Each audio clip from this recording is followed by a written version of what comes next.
Salut tout le monde! Dans cette vidéo, on va parler du système économique. Donc, comprendre un peu cette machine économique en question, parce qu'au final, on peut voir ça un peu comme une machine, le système économique. Donc, on va couvrir un peu les sujets de qu'est-ce qui stimule l'économie. C'est quoi vraiment le système économique? C'est quoi les phases du système économique? Parce qu'évidemment, il y a des phases économiques, puis tout ça dans le but d'améliorer peut-être vos investissements ou juste dans une compréhension du système pour comprendre un peu que c'est normal qu'il y a des cycles, tout ça. Puis à partir de là, vous allez réaliser un peu c'est quand les meilleurs temps pour investir. Versus se retirer essentiellement en fait un bac en finance puis étudier la finance, l'économie, ok? La réalité c'est que l'économie c'est quelque chose qui est relativement simple si, euh, si on se le fait bien expliquer. Donc, comment fonctionne notre magnifique système économique? Ok? Les trois forces principales de l'économie sont la productivité, le cycle court terme de la dette et le cycle long terme de la dette. Ok? Donc, ici on peut voir que la production c'est la ligne noire. Ici, donc, elle varie pas, c'est-à-dire qu'il va y avoir des petites variations là, court terme, mais overall, sur le long terme, ça va être une ligne, là, une belle tendance droite comme ça ici, vers le haut. Par la suite, on a la tendance long terme le cycle long terme de la dette qui est identifié euh, en, en- en bleu. Puis on a le cycle court terme à travers ça, ok, évidemment, ok, qui va y avoir plus de fluctuations parce que bon, c'est plus court terme. Donc, qu'est-ce que c'est l'économie? Qu'est-ce qui compose l'économie au final? Ok?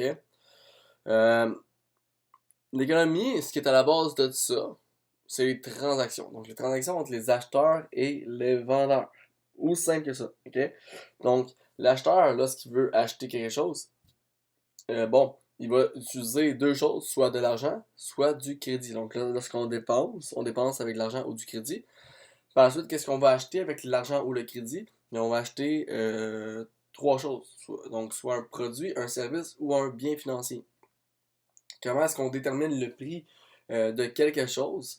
C'est en faisant le quotient entre les dépenses et la quantité vendue. OK? Donc, plus que les dépenses sont grosses, plus que le prix augmente. Et vice-versa. Par la suite, euh, les cycles sont stimulés par les transactions. Donc, évidemment, s'il n'y a aucune transaction, il n'y a littéralement pas d'économie. OK? Donc, les cycles sont stimulés par les transactions. OK? Puis, euh, ultimement, le plus gros acheteur et vendeur va être le gouvernement qui, lui, encaisse l'impôt et le dépense. Ensuite, il y a la création d'un marché. OK? Donc, le marché, ça comprend tous les acheteurs et les vendeurs qui font des transactions sur un même type de produit. Par exemple, le marché du blé, ben, ça va comprendre toutes les transactions qui sont effectuées pour ce produit-là. Si on prend le marché des médias sociaux, donc ça va comprendre toutes les compagnies et les transactions faites en lien avec les médias sociaux. Et ainsi de suite. Donc, il va se créer plein de petits marchés comme ça. OK? Puis au final, l'économie consiste à être l'ensemble des transactions effectuées dans tous les marchés. OK? Donc, c'est ce que je dis à la base. L'économie, à la base de l'économie, c'est vraiment juste le total de toutes les transactions entre acheteurs et vendeurs. OK? Par la suite, notre magnifique système dans lequel on vit, ben, c'est un système central. OK? Donc, on va avoir un gouvernement central qui va encaisser l'impôt, les taxes pour dépenser le tout. Bon, dans plusieurs choses. Par la suite, tu vas avoir une banque centrale qui, elle, va être indépendante du gouvernement central. C'est-à-dire que le gouvernement central peut pas faire vraiment. Euh, peut pas n'a pas d'influence sur les décisions que la banque centrale va prendre. OK?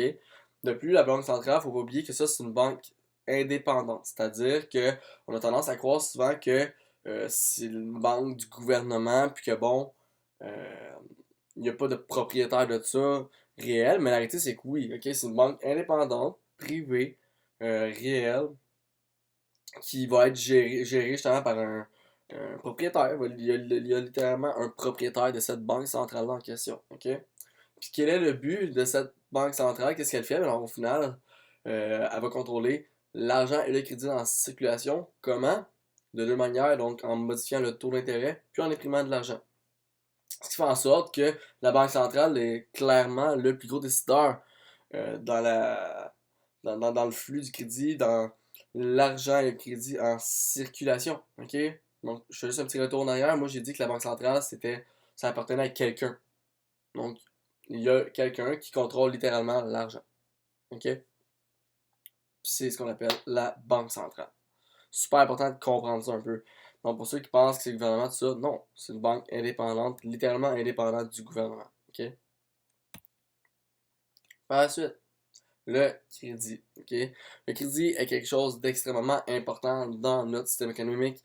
D'ailleurs, c'est les transactions euh, qui est à la base de notre système économique, mais ce qui est à la base des transactions, majoritairement, c'est le crédit. C'est le crédit qui stimule beaucoup les transactions. OK? Au final, le crédit, c'est vraiment la chose la plus importante de l'économie. Euh, Parce que ça stimule l'économie, c'est ce qui fait en sorte que cette partie-là, overall, c'est instable. OK? Puis, il faut comprendre euh, que la relation entre le prêteur et l'emprunteur, ben, c'est une transaction, là, comme toute transaction là, pour acheter un produit, un bien financier et tout. OK? Donc là, plus que le taux d'intérêt est haut, moins il va y avoir d'emprunt. Plus que le taux d'intérêt est bas, plus qu'il va y avoir d'emprunts. Puis ces emprunts-là en question, faut jamais oublier, ok, c'est du crédit, puis du crédit, c'est une manière de dépenser. Cependant, ce n'est pas de l'argent, c'est une dette. Ok? C'est une dette, c'est pas de l'argent qui nous appartient. Puis ça, c'est important de comprendre ça parce qu'on vit dans un système où est-ce que le crédit est littéralement devenu comme euh, monnaie courante, comme si c'était réellement de l'argent, mais non, c'est une dette, faut pas l'oublier. Puis lorsque la dette est générée, dans le fond, mais la dette en question devient un actif pour le prêteur, puis un passif pour l'emprunteur. OK? Donc, dans le futur, l'actif et le passif vont disparaître seulement quand que la dette va être remboursée. Puis à ce moment-là, la transaction euh, va être achevée. Donc là, c'est sûr que là, on garde un peu le crédit, tout ça. Comme j'ai dit, j'ai mis l'emphase sur le fait que c'est une dette, ok? Donc c'est pas vraiment bon. Mais le crédit est plus important qu'on le pense. Ok? Évidemment, il se retrouve à être important lorsqu'on comprend dans quelle situation il est. Ok? Donc, lorsqu'un emprunteur reçoit la somme empruntée, il peut augmenter ses dépenses. Ok? Puis au final, comme je l'ai dit, s'il n'y a pas de transaction, il y a pas d'économie. Donc, juste les dépenses font rouler l'économie. Puis, ce qui se passe, c'est que les dépenses de l'un sont les revenus de l'autre. OK? Donc, si les dépenses augmentent, les revenus augmentent aussi. OK? Puis, si les revenus augmentent, les prêteurs, ils vont prêter davantage. OK? Parce que, euh, parce que la personne overall, en tant que telle, est considérée comme solvable. Puis qu'est-ce que c'est solvable? Si on fait une petite parenthèse sur ça, ben c'est un emprunteur solvable, ça présente deux caractéristiques, donc la capacité à rembourser et des garanties. Donc, exemple, avoir un revenu élevé par rapport à la dette va présenter une capacité à rembourser. Par la suite, des biens peuvent servir de garantie. Donc, exemple, des biens immobiliers, une voiture, tout ça, un bateau. Ok, ça va servir de garantie pour rembourser. Ok? Donc, on revient au crédit. Pourquoi est-ce que c'est important? Euh, donc là, ce qui se passe, c'est que si des revenus plus élevés permettent des emprunts plus importants, ok, ces emprunts-là en question permettent de dépenser plus. Puis comme on l'a dit au début, les dépenses de l'un sont les revenus de l'autre. Ok? Donc là, ce qui se passe, c'est que les emprunts sont encore plus importants. Donc c'est un cercle virtueux, si on veut. Ok?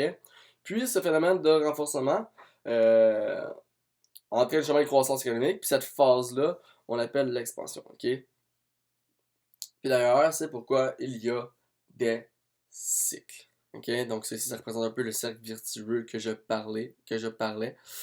Euh, Par la suite, dans l'économie, il y a ce qu'on appelle la productivité. Donc, pour une transaction, on doit donner quelque chose pour obtenir quelque chose. Ok? Ce qu'on obtient est proportionnel à ce qu'on produit. Ok? Évidemment.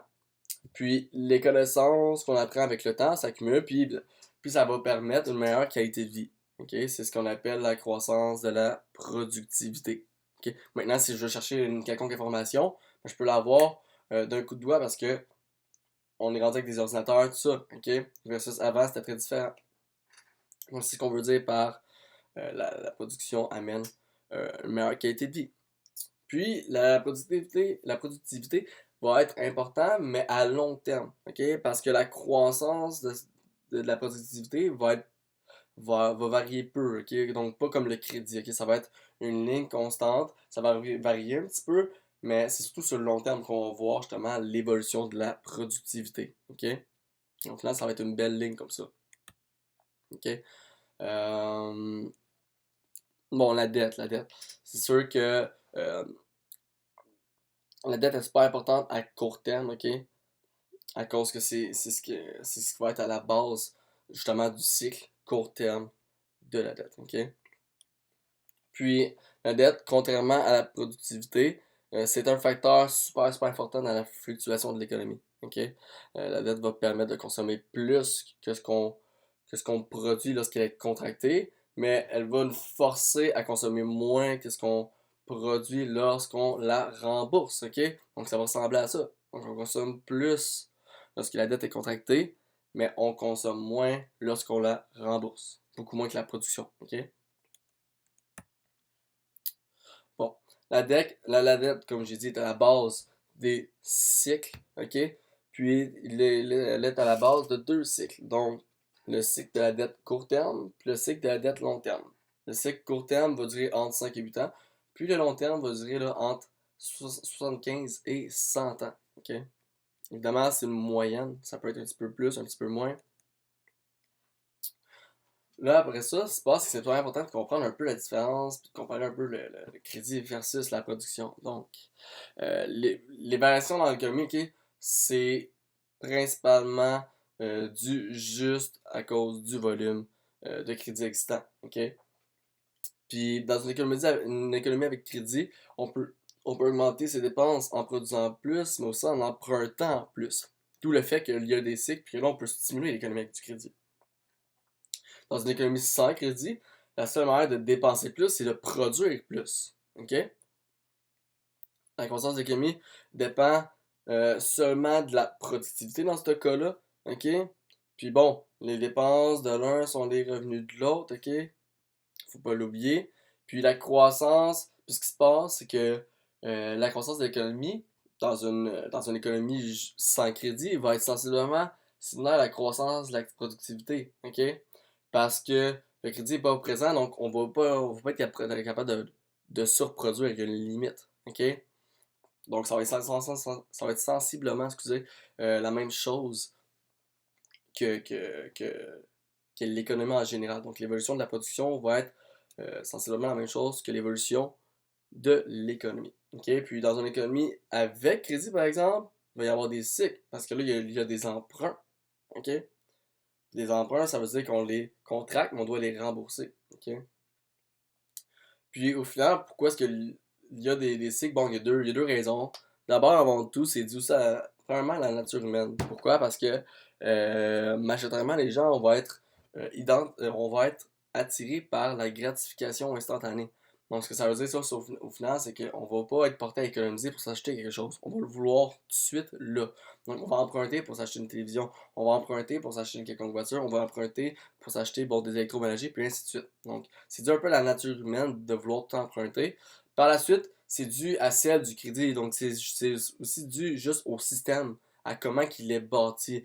C'est-à-dire qu'on est dans un système économique qui est basé sur la dette, qui fonctionne avec la dette. Donc, autrement dit, s'il n'y a pas de dette, il ne fonctionne pas. Puis pour continuer de fonctionner, il doit tout le temps y avoir de plus en plus de dettes. Toujours plus de dettes. Ok? Donc, il est vraiment basé sur le crédit, sur la dette. Donc, dans un premier temps, c'est ça. On va être basé sur le crédit. Par la suite, il y a la nature humaine qui vient entraîner ce système-là beaucoup plus vite. Parce que justement, on va emprunter beaucoup plus qu'on devrait le faire pour des choses qu'on ne devrait pas faire. OK? Donc, euh, les cycles de la dette, OK? Ce qui se passe avec le cycle de la dette, ce que ça fait au final, c'est qu'on va emprunter, mais on va emprunter pour étirer ses dépenses dans le futur. OK? Quand on emprunte, c'est aussi l'équivalent de dépenser plus que ce qu'on gagne, parce que si on emprunte, ça veut dire qu'on n'a pas cet argent-là en question. OK? Donc on dépense plus que ce qu'on gagne lorsque la dette est contractée. Évidemment, on va être amené à dépenser moins que ce qu'on gagne pour la rembourser, cette dette en question. OK? Puis chaque fois qu'un emprunt est contracté, un cycle se crée comme ça, à l'infini, un petit cycle. OK? Bon, c'est ce qui nous amène un peu à comprendre un petit peu la différence entre l'argent et le crédit. Parce qu'évidemment, il y a une grosse différence entre les deux. OK? Donc, lorsqu'on va acheter un produit avec de l'argent liquide, la transaction, elle se finit là tout de suite. OK? Donc, l'échange, c'est fait. OK? Ce qui se passe, c'est quand on va acheter un produit avec le crédit, on va promettre de payer plus tard. Puis au final, nous, en payant un crédit, ben, on vient de justement créer un actif, un passif. Puis le crédit vient d'être créé à partir de rien. Là. OK? Il vient d'être créé à partir de rien. OK? Parce qu'on a décidé de payer à crédit. OK? Puis évidemment, lorsque l'actif et le passif, euh, quand l'actif et le passif va disparaître, c'est seulement quand que la dette va être disparue, donc quand elle va être remboursée. OK? Puis la plupart de l'argent a été, ça ce qu'il faut comprendre, c'est que c'est majoritairement du crédit. Donc si on décide tous du jour au lendemain d'aller chercher notre argent dans notre compte de banque, la réalité c'est qu'il n'y aura pas assez d'argent. Qu'il n'y aura pas assez d'argent. La majorité de ce qu'on croit être de l'argent est en réalité du crédit, OK? Puis aux États-Unis en ce moment, OK? Dans les dernières années du moins, euh, le total de crédit en circulation est et était 15 fois plus gros que le montant d'argent en circulation. Ça, ça montre comme quoi, justement, notre économie est clairement basée sur la dette. OK? Puis, c'est ce qui fait en sorte que le crédit crée des cycles. OK? Mais le crédit en question, là, ça, on regarde ça, puis ça semble ne pas être bien. OK? Ça semble être mauvais, en fait. OK? Mais c'est pas nécessairement mauvais. Puis, comment est-ce que le crédit peut ne pas être mauvais? C'est que ça dépend de comment il est utilisé. OK? Donc, clairement, dans une économie avec crédit, on va dépenser plus. Ça va nous amener à dépenser plus, OK? Puis là, bon, les revenus augmentent plus rapidement que la production, évidemment, à court terme, mais pas à long terme, OK? Ça, c'est juste à cause de la création des cycles, que à court terme, ça augmente plus rapidement que la production, OK? Puis ce qui se passe, c'est que le crédit est mauvais quand il va financer, justement, euh, une consommation quelconque qui rapportera rien. Donc, il ne va pas nous permettre de la rembourser. Donc, exemple, si j'achète une télévision avec une carte de crédit, bien, la télévision ne va pas me rapporter de l'argent pour la repayer cette télévision-là, OK? Versus que si on utilise notre crédit pour quelque chose qui va nous ramener un revenu, OK? Bien, exemple, un tracteur. Donc, si on est fermier et on s'achète un nouveau tracteur de plus, bien là, ça nous permet quoi? Ça nous permet, bon, de ramasser plus, de produire plus. On va être capable de vendre plus, bon, de nourriture. Puis, parce qu'on est capable de vendre plus de nourriture, ben, on fait plus de revenus. Donc, le tracteur en question va nous générer un revenu qui va nous aider à rembourser le camion. Donc, dans un cas de télévision, ça, c'est mauvais. Mais pour le camion, pour le tracteur, ça, c'est bon. La réalité, cependant, lorsqu'on parlait de nature humaine, c'est que la nature humaine a beaucoup plus tendance à y aller avec l'option gauche. Donc, acheter des choses, pas pour nous rapporter quelque chose, simplement parce qu'on la veut tout de suite, puis on l'achète, puis ça va rien nous rapporter, puis c'est là un peu le problème. Du moins, un problème. C'est sûr que le système à la base crée de la dette, il est basé là-dessus, donc, cependant, la nature humaine accélère le processus des cycles. OK? Donc, le cycle de la dette court terme, là, ça ressemble un peu à ça, là. Euh, versus là, la production, ok, sur le temps. Donc à court terme, le cycle, le crédit va être plus haut, ça va être plus haut que la production, mais ça va se retrouve tout le temps à être plus bas lorsqu'on doit payer. Ok. Donc comme j'ai dit là plus tôt, euh, le crédit permet de la croissance. Ok. Littéralement, ça permet de la croissance. Ok. Puis, c'est ce qui nous amène plus précisément un peu là, au cycle de la dette court terme. Ok. Donc, il ne faut pas oublier que les emprunts créent des cycles, OK? Puis après une croissance, il va évidemment y avoir une baisse, OK? C'est le cycle de la dette court terme là, qui est en fonction, OK? Donc, tout ce qui monte descend, OK?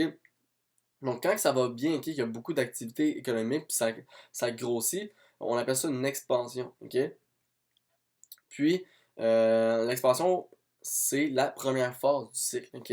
Comme on a parlé un petit peu tantôt, les dépenses augmentent et les prix avec, OK? L'augmentation de la dépense va être alimenté par le crédit. Faut pas oublier encore une fois que le crédit est créé littéralement à partir de rien. OK? Puis, lorsque le volume de dépenses et des revenus augmente plus vite que la production, c'est là que les prix montent. OK?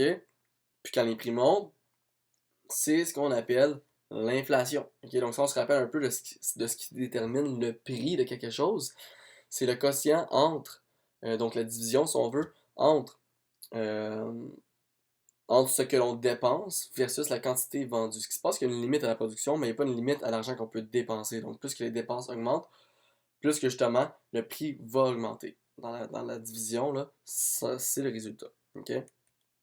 Puis ce qui se passe, c'est que la Banque centrale ne veut pas trop d'inflation. OK? Lorsque les prix augmentent, la Banque centrale en question va augmenter le taux d'intérêt. OK? Puis lorsque les taux sont élevés, ce qui se passe, c'est que moins de gens empruntent. Mais ce qui se passe aussi, c'est que la dette existante va augmenter. OK? Donc le coût de la dette existante va augmenter. Puis, puis au final, c'est ce qui nous amène à l'étape de la récession. Pourquoi? Parce que, bon, la récession, c'est la deuxième phase du cycle de la dette court terme. OK? Puis, lorsque les taux d'intérêt augmentent, les gens, justement, empruntent moins, mais doivent dépenser davantage. Pourquoi? Parce que la dette existante vient d'augmenter. OK? Donc, moins d'argent disponible, définitivement, ça amène à moins de dépenses. Puis, comme on l'a dit, les dépenses sont les revenus de l'autre. Donc, les revenus diminuent aussi. C'est ce qui nous amène dans un cycle vicieux, là. OK? Donc là, le cycle s'inverse. OK? Le cycle s'inverse. Puis, lorsque les gens dépensent moins, bon, les prix baissent. OK? Puis, lorsque les prix baissent, on appelle ça la déflation. Donc, c'est le contraire de l'inflation. OK? Parce que là, les dépenses baissent. Donc, vu que dans le quotient, les dépenses divisées par la quantité vendue, là, vu que là, les dépenses diminuent, ben, les prix diminuent. OK? Ça vient avec. Puis là, ça fait en sorte que l'activité économique diminue. Puis c'est ce qu'on appelle une récession. Donc ça mène à ça, une récession. OK? Puis quand la récession devient trop lourde, trop extrême, OK, la Banque centrale va baisser les taux pour stimuler et relancer l'économie. Donc relancer un peu le processus d'expansion, autrement dit. Parce que là, avec la baisse des taux, euh, premièrement, le remboursement de la dette est réduit, donc les gens deviennent moins serrés comme avant, ok? Puis aussi, l'emprunt, l'emprunt reprend, puis comme de fait, les dépenses reprennent aussi, ok? Puis au final, c'est ça, la baisse des taux d'intérêt mène à une nouvelle expansion et le cycle se recommence, ainsi de suite, ok? Justement, à chaque 8 ans, ok?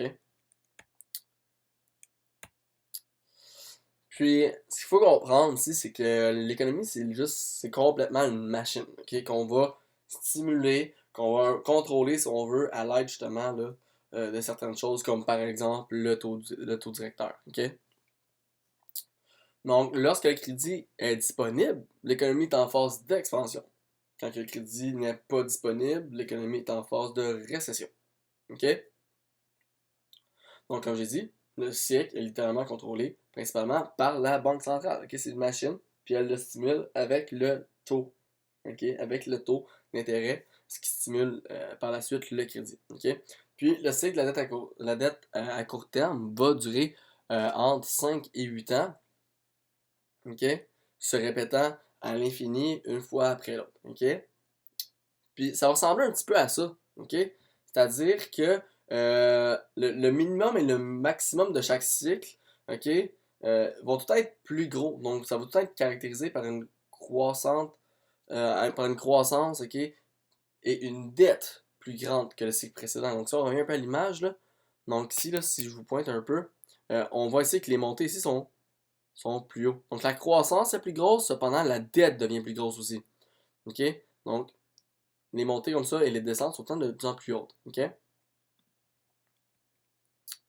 Puis, pourquoi est-ce que ça fait ça au final? Mais c'est parce on a tendance à emprunter davantage, dépenser davantage, plutôt qu'à rembourser nos dettes. Donc, c'est pour ça après chaque cycle court terme qui s'accumule comme ça, ben, la dette continue d'augmenter parce qu'on ne pense pas à rembourser nos dettes. Au final, c'est vraiment que le taux redevient bas. Autrement dit, on commence à dépenser. Puis la dette, au final, fait juste continuer d'augmenter. Puis sur de longues périodes, la dette va augmenter plus rapidement que le revenu, ok? Puis ça va former le cycle de la dette long terme, ok? Donc, autrement dit, là, ce qui est identifié en bleu ici, donc ce qui est identifié en rouge, c'est le cycle de la dette court terme, ok? Puis à un moment donné, justement, il doit y avoir une grosse descente. Puis ça, justement, ça va être le cycle de la dette long terme. Donc, on peut voir plein de montées, descentes, ok? Mais toutes ces montées, descentes, montées, descentes, montées, descentes à court terme, ça compose une belle grosse montée d'un point de vue long terme. Puis après une montée, justement, vient une descente. Donc, c'est là, justement, que on repère le cycle de la dette long terme, ok? Donc, au final, ce que c'est le cycle de la dette long terme, ok? C'est que, bon, malgré la dette croissante, ok, des gens, les prêteurs vont tout le temps accorder plus facilement du crédit. Pourquoi? Parce que ça va bien en temps d'expansion, ok? Ces prêts-là vont être accordés. Pourquoi? Euh, puisque tout va bien, on est en expansion, on est convaincu que tout va bien, ok? Puis, les gens, ils vont se concentrer sur quoi? Sur ce qui se passe récemment. Puis qu'est-ce qui se passe récemment? Les revenus augmentent, la valeur des biens financiers augmente, parce qu'à travers tous ces processus-là, ben, les prix augmentent, les prix augmentent, les prix augmentent, ok? Donc, tout augmente, tout va bien, ok? L'achat des produits, des services, des actifs financiers euh, avec l'argent emprunté doivent être rentables, ok? Puis lorsque ça se généralise, ok, on appelle ça une bulle, ok? Puis, euh, puis c'est ce qui nous amène au poids de la dette. Ok, donc qu'est-ce que c'est le poids de la dette, ok? C'est le quotient entre la dette et le revenu, ok? Donc à gauche ici on voit la dette et à droite le revenu, ok? Puis à la longue, à travers les cycles justement, la dette devient plus lourde que le revenu, ok? Donc, euh, donc c'est là le problème, ok? Puis ce qui se passe, c'est que c'est sûr qu'il n'y a pas de problème parce que tant que le revenu continue à croître, le poids de la dette va rester gérable même si celui-ci continue d'augmenter, ok? Parce qu'il faut que le revenu continue de croître, ok? Puis à travers ça, la valeur des biens financiers, bon, on va atteindre des sommets, ok? Les gens vont emprunter énormément pour acheter des biens en tant qu'investissement, parce que là, tu vas acheter une maison, puis après un an, elle va avoir pris 15-20% de valeur, ok? Ça devient littéralement un investissement, ok? Puis, ce que ça fait, ça, c'est que tout le monde s'enriche, même les pauvres se s'enrichent, ok? Puis, il se passe que la dette s'accumule, mais l'augmentation des revenus et de la valeur des biens financiers euh, va permettre aux emprunteurs de rester solvables. Donc, la dette s'accumule. Puis là, on comprend plus ou moins pourquoi que dans le fond, ça continue de fonctionner. C'est juste à cause que les prix augmentent tout ça. Donc, ce qui fait en sorte que, n'oubliez pas, là, nos biens, tout ça, sont une garantie. Donc, s'ils augmentent de valeur, c'est ce qui fait en sorte que ça continue de bien aller.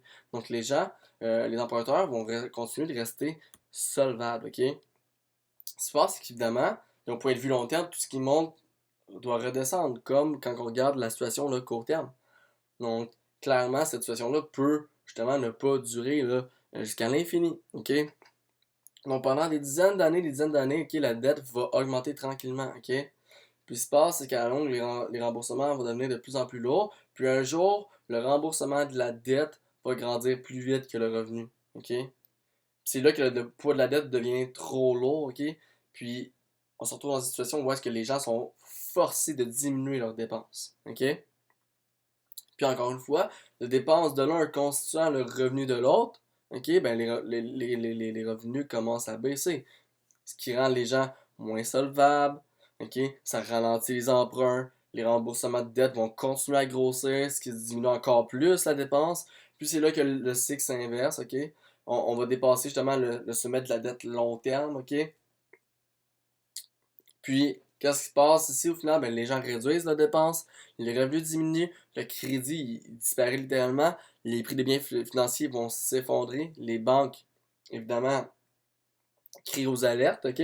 La bourse commence à s'exciter, à s'affoler un peu, il commence à avoir des tensions sociales, définitivement, ok? Donc ça l'augmente, euh, puis tout reprend littéralement en sens inverse, ok? Les revenus vont diminuer, les remboursements de dettes augmentent, les emprunteurs, ben, ils deviennent plus vraiment solvables, les prix descendent, ok? Euh, le crédit va s'effriter, ok? Puis les emprunteurs, ils peuvent plus emprunter assez d'argent pour rembourser leurs dettes, ok? Puis pour compenser les emprunteurs sont obligés de vendre des biens, ok? C'est là justement que la bourse va commencer à s'écrouler, le marché immobilier aussi, puis, l'immobilier et les banques se retrouvent justement en difficulté, ok? Le prix des biens, de la valeur, des garanties s'effondrent, ok? Les emprunteurs deviennent encore moins solvables. Euh, Puis là, ce qui se passe, c'est que c'est un cycle complètement là, vicieux. Donc, moins de dépenses, moins de revenus, moins de richesses, moins de crédit, ce qui amène à moins d'emprunts, et ainsi de suite. Ce qui amène à moins de dépenses, puis encore moins de revenus, puis encore moins de richesses, moins de crédit, moins d'emprunts, ce qui amène encore à moins de dépenses, bon, ainsi de suite. Donc, c'est un cercle vicieux. Ok? Puis là, ce qui se passe, c'est on doit régler ce problème-là. Donc, ça, c'est le cycle de la dette long terme. Ok? Donc, on doit régler ce problème-là. C'est ce qui nous amène à la phase de désendettement. Donc, là, ce qui se passe, c'est que pourquoi est-ce qu'on est amené à ce qu'on appelle la phase de désendettement? C'est qu'en ce moment, c'est pas une récession. C'est que d'un point de vue économique, c'est comme une récession, mais pire. OK? Puis ce qui fait la différence entre une récession et dépression, c'est qu'en ce moment, on peut pas restimuler l'économie, ok, seulement en baissant le taux d'intérêt pour régler le problème, ok. En période de récession, on diminue le taux d'intérêt, puis on va restimuler l'emprunt, puis on redémarre l'économie, ok. Mais si la baisse du taux d'intérêt est inutile, ok, en période de désendettement, parce que les taux sont déjà bas, ok. Donc le fait de quand je dis qu'ils sont déjà bas, ils sont rendus à zéro. Donc le fait de les redescendre, ça va avoir aucune stimulation. Puis je pourrais les descendre dans la limite dans le négatif, puis évidemment, là, on ne fera pas ça. OK? Donc ça, on peut voir un peu en 2000, on peut voir qu'ici, après le 2008, on a atteint les zéros officiellement. Un peu comme en 1930, OK? Donc c'est un peu, en 1930 d'ailleurs, en 1929 en fait, c'est ça qui s'est passé. Donc c'est ce qu'on appelle une dépression, OK? Donc la différence entre une récession et la période de désendettement, c'est que le poids de la dette est devenu trop lourd pour les emprunteurs. Donc, n'oubliez pas, le poids de la dette, c'est le quotient entre la dette et le revenu. Donc, la dette grossit plus vite que le revenu grossit. Ok? Donc, le poids de la dette est rendu juste trop lourd. Puis, ce poids-là en question ne peut pas être soulagé par la baisse des taux d'intérêt, comme on l'a dit, parce que là, ça stimule plus l'économie. Ok? Donc, les prêteurs cessent de prêter, puis les emprunteurs cessent d'emprunter. Ok?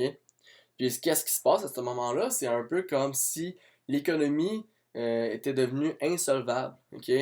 Donc l'économie est plus solvable au même titre que quelqu'un peut devenir euh, insolvable. OK?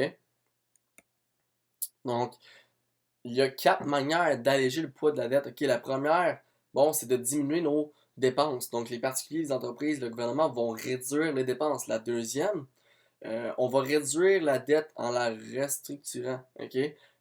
Troisièmement, ce qu'on va faire, c'est qu'on va redistribuer la richesse des riches vers les défavorisés. OK? Puis, quatrièmement, ce qu'on va faire, bon, la Banque centrale n'aura pas le choix d'imprimer de l'argent. OK? Donc, première étape, les dépenses réduites. OK? Euh, la période qu'on va faire ça, donc où est-ce que les particuliers, les entreprises, le gouvernement réduit leurs dépenses, on appelle ça l'austérité. OK? Donc, pour ceux qui veulent avoir un certain exemple, en Grèce, il y a quelques années, c'est ce qui s'est passé là. Donc, les gens là avaient une limite de dépenses chaque jour. OK? C'est ce qu'on appelle l'austérité. OK?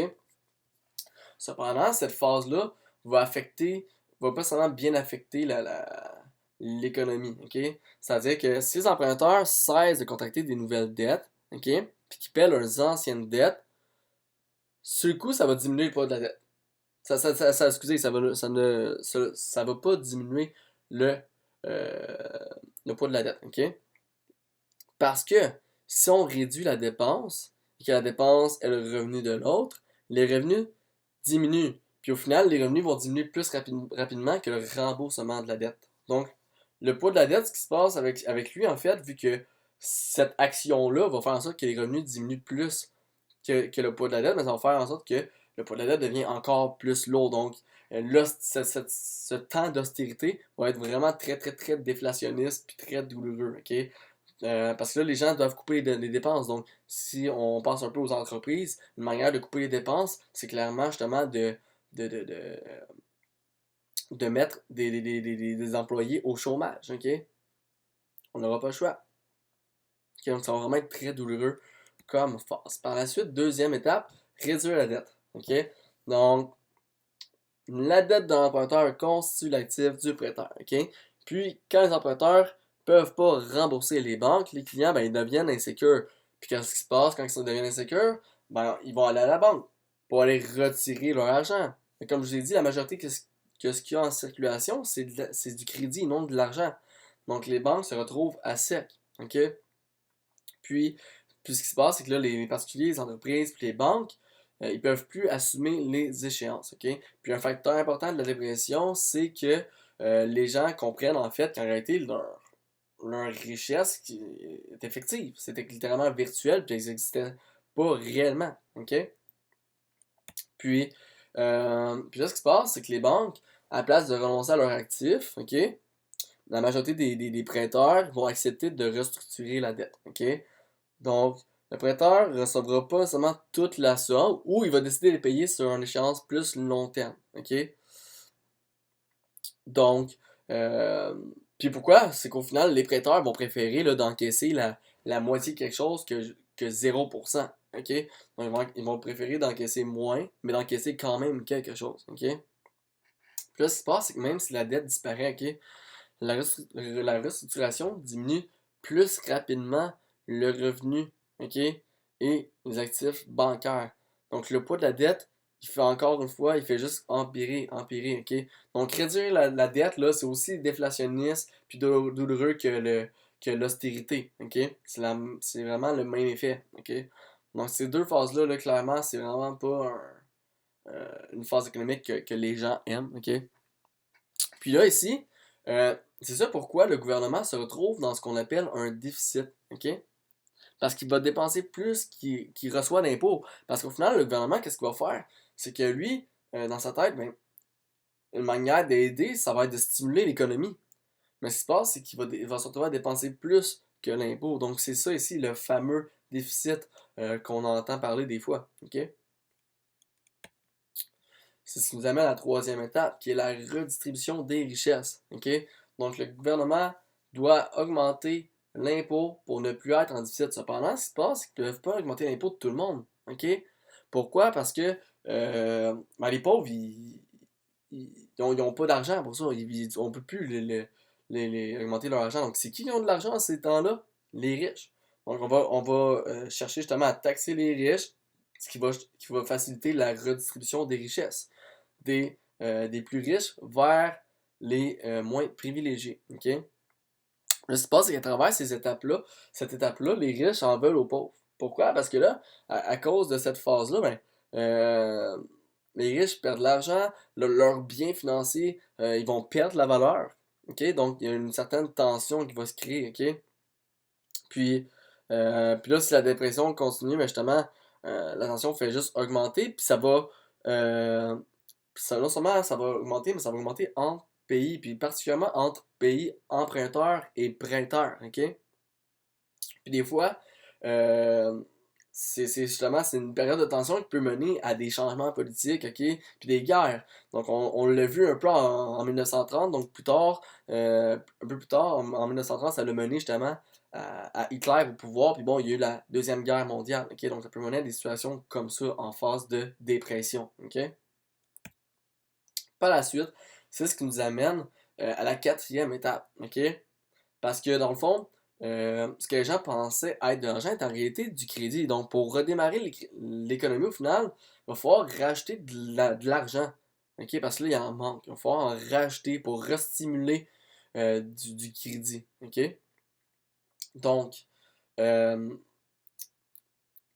là, euh, ce que les gens pensaient, bon, être de l'argent est en réalité du crédit, ok? Puis si le crédit disparaît, les gens ont plus assez d'argent. Parce que comme j'ai dit, ce que les gens pensaient être de l'argent, au final, c'était du crédit. OK? Puis là, c'est vraiment ce qui se passe. OK? C'est que les deux choses que la Banque centrale peut faire, comme on l'a dit au début, c'est quoi? C'est de descendre le taux d'intérêt et imprimer de l'argent. OK? Donc, lorsqu'on est rendu à un taux là, pratiquement nul, ok, la Banque centrale n'aura pas le choix d'imprimer de l'argent. Ok, c'est la deuxième chose qu'elle peut faire. Ok? Là, ce qui se passe, c'est qu'imprimer de l'argent provoque, provoque l'inflation, ok, clairement, puis ça va stimuler le processus. Ok? Puis, cependant, lorsqu'elle imprime de l'argent, qui est la banque, elle ne peut pas acheter n'importe quoi avec ça. Donc, ce qu'elle peut faire avec ça, c'est acheter seulement des biens financiers. Donc là, en achetant des biens financiers avec cet argent-là, elle va faire monter les prix, ok? Le prix des biens. Donc, il y a des gens qui vont commencer à devenir solvables, peu importe. Tous ceux qui possédaient ces biens en question, mais leurs biens, eux, commencent à augmenter de prix, puis ils commencent à être contents. Ça, c'est bien beau. Ce qui se passe, c'est que c'est pas utile à tout le monde. Autrement dit, là, tous ceux qui possèdent pas de biens financiers, c'est aucunement utile. Ok? Puis il y a beaucoup de gens, beaucoup, extrêmement de gens. En fait, la majorité des pauvres n'ont pas nécessairement de biens financiers. Donc, ça va pas être nécessairement utile pour ça. Puis c'est là que la Banque centrale va falloir qu'elle travaille avec le gouvernement, ok, pour redémarrer l'économie. Ok? Donc, lui, ce qui se passe, c'est que la job du gouvernement, c'est que elle peut me remettre de l'argent entre les mains des particuliers, ok? En achetant des biens et services, ok? C'est ce qu'elle peut faire pour stimuler. Cependant, le gouvernement est en déficit, donc il n'a plus d'argent, ok? Puis, puis là, le gouvernement central n'aura pas le choix justement de collaborer avec la Banque centrale, ok? Puis la Banque centrale, ce qu'elle va faire, puisqu'elle peut juste acheter des biens financiers, elle va acheter les bons de l'État, donc ou des bons du trésor qu'on appelle, ok? Puis, dans le fond, la Banque centrale va se retrouver à prêter de l'argent au gouvernement. OK? Donc, des bons d'État, c'est ça. OK? Donc, c'est euh, des prêts à un taux fixe que le gouvernement propose. OK? Puis, là, évidemment, en faisant ça, la dette du gouvernement augmente, mais ce que ça va faire, cependant, c'est que ça va diminuer le poids total de la dette sur l'économie. OK? Pourquoi? Parce que, bon, ils vont remettre de l'argent entre les mains des gens. Ok? Là, ce qui se passe, c'est que les décideurs, à travers ces actions-là, ok, c'est quelque chose quand même d'assez là, touché. Ok? Pourquoi? Parce que il va falloir trouver un certain équilibre entre inflation et déflation. Donc, on veut pas trop créer d'inflation, mais on veut pas trop créer de déflation. Ok? Donc, il va falloir trouver un équilibre entre les deux. Ok? C'est ce qui nous amène à un beau désendettement. Ça a l'air de rien, mais un désendettement qui est bien effectué va être considéré comme un beau désendettement. Pourquoi? Euh, parce que ça peut être très difficile de faire un beau désendettement, ok?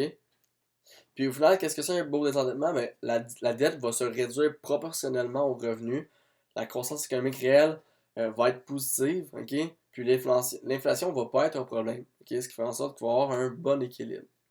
Puis cet équilibre en question va requiert un certain mélange justement d'austérité, de réduction de dette, de transfert de richesse et d'impression d'argent, ok? Ce qui va faire en sorte que ça va maintenir la stabilité économique et sociale, ok? Puis là, c'est sûr que là, on peut se demander si imprimer de l'argent, ça crée de l'inflation. OK? À la base, oui, ça en crée, cependant, ça dépend ce qu'on fait avec cet argent-là. Donc, ça n'arrivera pas, il n'y aura pas d'inflation si ça sert à compenser la perte du crédit. OK?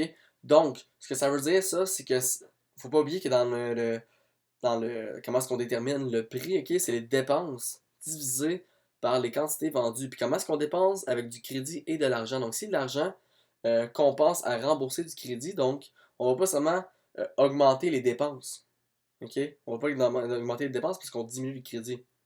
Donc ça va pas seulement créer d'inflation pour autant. Ok? Puis à travers ça, ce qui se passe cependant, c'est que la banque elle doit s'assurer que le taux de croissance du revenu soit plus élevé que le taux d'intérêt sur la dette accumulée. OK? Autrement dit, le revenu doit croître plus vite que la dette. OK? Parce que ce qui se passe, c'est que, par exemple, le revenu augmente à 2% par année, mais la dette, elle, le taux de la dette est de 3%, mais clairement, la dette va augmenter plus que le revenu, donc ça ne fonctionne pas. Donc, il doit vraiment s'assurer que le revenu augmente plus que la dette.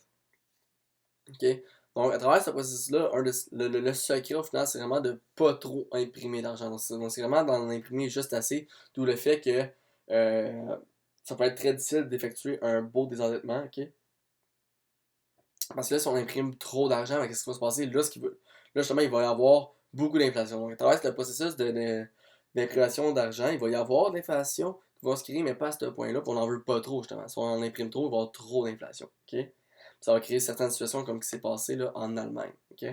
Euh, puis, là, évidemment, à travers ce processus de désendettement, ok, ça va pas reprendre comme dans une récession habituelle, ok? Donc, la croissance peut être lente, ok? Mais peu à peu, le poids de la dette va continuer de diminuer, ok? Puis le désendettement va être réussi. Puis quand le revenu commence à augmenter, les emprunteurs semblent plus solvables, ok? Puis les prêteurs acceptent à nouveau de prêter de l'argent. Puis lorsqu'ils peuvent emprunter, les gens dépensent davantage. Et le cycle économique recommence. OK? Donc le cycle économique en question recommence. OK? Puis, puis on va être reparti encore une fois pour un 25-75 ans. OK? On va être reparti pour un 25-75 ans. Un 75-100 ans, excusez-moi. Donc, puis évidemment, à travers le 75, 100 ans, ben, ça va être suivi, ça va être des expansions, suivi des récessions, expansions, suivi des récessions. Puis à travers, encore une fois, à travers tout ce processus-là, ben, la dette va continuer d'augmenter parce que les gens ont tendance à ne pas rembourser leur dette. Puis une autre dépression va se passer et ainsi de suite. Donc ce que vous avez à comprendre dans cette vidéo-là, c'est bon, c'est de comprendre qu'il y a des cycles. Donc là, comprenez un peu le pourquoi il y a des récessions. Donc le fait qu'il y ait tout le temps des récessions, là, c'est pas de la malchance, peu importe. Non, le système est bâti de manière à ce que c'est. Il n'y a pas le choix, ça peut pas continuer. On peut pas tout le temps être en expansion dans un système où est-ce qu'il y a du crédit. Par la suite, ce qu'on doit comprendre ici, c'est que la dette va tout le temps continuer d'augmenter. OK? Puis à chaque euh, expansion long terme, si on veut, ben à la longue, la dette va tout le temps continuer d'augmenter. Donc le système sur lequel euh, est basé, donc le système économique sur lequel on est basé en ce moment et qu'on utilise, OK? Donc le fait d'avoir des banques centrales, ça, avec le crédit, il fait en sorte que la dette va tout le temps augmenter à long terme. Puis pour que le système fonctionne, la dette doit augmenter. Pourquoi? Parce que ce qui stimule d'abord et avant tout, c'est le crédit. OK? Donc, pour les gens qui veulent investir, là, sachez une chose, c'est qu'il y a un cycle. Donc, exemple, en ce moment, là, ça fait environ, là, ça fait 10 ans, là, OK? Ça fait 10 ans actuellement euh, il n'y a pas eu de récession. Puis là, ce qui se passe, c'est que les taux d'intérêt sont rendus en zéro. Donc actuellement, vers quoi est-ce qu'on s'en va? On s'en va non seulement dans une récession, mais on s'en va dans une dépression, en fait. OK? Puis ça s'en vient très prochainement. Donc pour ceux qui voudraient investir de l'argent à la bourse en ce moment, ben, clairement, il ne faut pas le faire. OK? Donc peu importe qu'on connaisse le marché ou pas, qu'on ait un professionnel des finances ou pas, en ce moment, on comprend un peu le fonctionnement du crédit. On comprend un peu que, OK, finalement, il faut peut-être pas tant utiliser le crédit là, comme si rien n'était pour acheter des choses inutiles. OK? Faut peut-être penser un peu à du revenu. Euh, Puis autre chose, comprendre un peu quand investir. OK? Donc, en ce moment, ce n'est pas le temps d'investir. Donc, pour ceux qui sont traders, investisseurs long terme, euh, en ce moment, c'est plus un temps peut-être de pas seulement se retirer, vous pouvez prendre profit, mais sinon, c'est pas le temps d'investir, d'injecter de l'argent. C'est plutôt le temps de prendre du profit ou de laisser ça long terme, de rien faire. Puis évidemment, lorsqu'il va y avoir la dépression, la récession qui s'en vient, ben là, les prix vont dégringoler. Puis là, ça va être le temps d'acheter. Ok, ça va être le temps d'acheter. Donc, c'est sûr qu'un crash économique, une dépression, une récession, c'est pas quelque chose qui est le fun. Cependant, lorsqu'on est au courant de ça et qu'on est préparé, on peut voir ça comme une opportunité. Pourquoi? Parce que les marchés vont diminuer de 30, 40, 50, 60, 70% pour certains. OK? Puis là, on s'en vient dans une dépression, ce qui est une récession, mais plus long terme, plus grave, si on veut, là, beaucoup, beaucoup, beaucoup plus grave. Euh, donc, il va y avoir des grosses diminutions. Puis ça va être une certaine opportunité. OK? Euh, pour acheter justement des actions super pas chères. OK? Donc, des actions, exemple Coca-Cola, c'est pas une entreprise qui risque de disparaître. Donc, acheter des actions de celle-ci quand que le crash va s'en venir, ben clairement, ça va être une opportunité parce que là, le fait que ça diminue de 50%, on le sait, c'est prouvé comme quoi que X nombre d'années après, on vient tout le temps reprendre au minimum ce qu'on a perdu et beaucoup, beaucoup, beaucoup plus. Donc, le fait que ça diminue de 50%, puis qu'on achète, ben après X temps, lorsqu'on reprend la valeur initiale avant le crash, ben on va s'être fait au minimum 100% de rendement. OK? Puis ainsi de suite, parce que ça va aller beaucoup plus haut. Donc, c'est ça que les gens euh, un peu plus nantis comprennent un peu à travers ça. Puis malgré ça, des fois, la majorité ne comprennent pas seulement ça parce qu'ils sont pas seulement dans ce domaine-là. Mais en termes d'investissement, c'est super important de comprendre ces phases-là. OK? Parce que vous êtes capable d'être. Vous allez agir en conséquence, vous allez être préparé, vous n'allez pas être affecté. Vous allez être affecté, mais pas à ce point-là, puis vous allez être prêt. OK? Vous allez pouvoir profiter de ça. OK? Vous allez pouvoir profiter de ça. OK? Puis c'est important. Donc, j'espère que vous avez apprécié cette vidéo. OK? Puis on se revoit dans un prochain vidéo. Salut tout le monde.